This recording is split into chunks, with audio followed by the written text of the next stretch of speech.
Привіт! Сьогодні готую стейки на грилі. Друзі, без перебільшення це один із самих безпрограшних варіантів маринаду для стейків на вогні.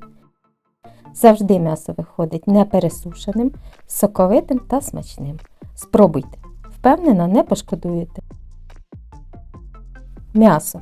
У мене сьогодні шматок клуба вагою трохи більше, ніж 2 кг. Підійде лопатка.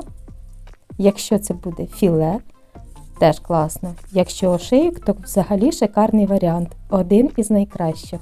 Тобто ви зрозуміли, підійде любий шматок м'яса за вашими коштами та бажанням.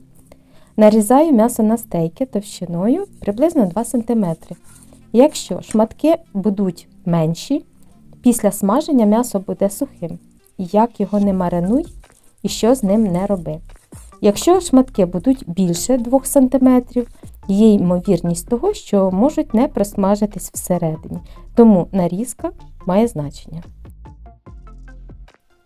В ємкість, де буде маринуватись м'ясо, додаю улюблені спеції до шашлику.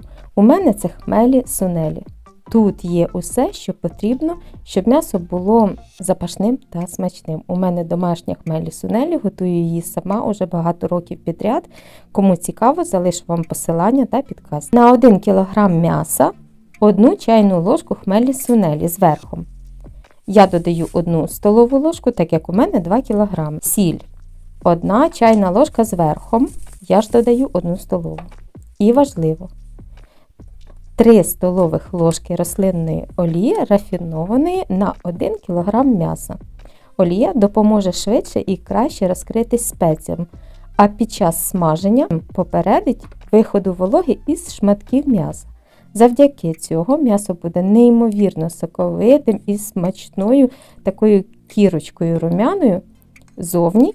А для того, щоб м'ясо було соковитим, додаю обов'язково на 1 кг м'яса 50 мл холодної звичайної води. Перемішую гарно, щоб усі спеції рівномірно розподілились по поверхні кожного шматка. І можна вже залишати маринуватись у такому вигляді. Але ще смачніше буде, якщо додати цибулю. У мене смажену мариновану цибулю із м'ясом дуже усі люблять, тому я обов'язково її додаю. Додаю зазвичай 3-4 невеликого розміру цибулини на 1 кг м'яса. Нарізаю її доволі товстими, пів сантиметра, можливо трохи більшими кружельцями, бо її будемо теж смажити. Якщо ви не любите смажену цибулю, тоді нарізайте тоненько і можете трішки прим'яти її руками, тоді вона у вас буде слугувати тільки у ролі спеції до маринаду. Цибулю шарами перекладаю разом із м'ясом і у такому вигляді мариную мінімум 3 години. Так, 3 години в теплому місці мариную і тоді вже можна смажити такі стейки без проблем. Але, звісно, якщо плануємо м'ясо смажити пізніше або на другий день, тоді мариную при кімнатній температурі або ж в холодильнику. А далі усе просто. Зверху тарілка, на тарілку вантаж.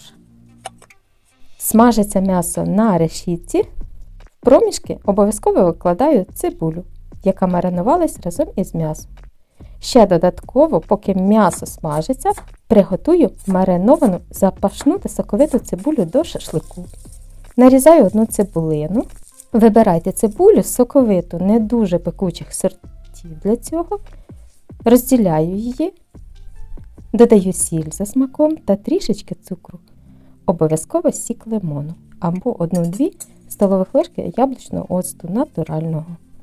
Трохи дрібно нарізаної зелені петрушки. Приминаю руками злегка. І обов'язково в кінці чорний свіжомелений перець. Це дуже смачна та корисна закуска до любого шашлику.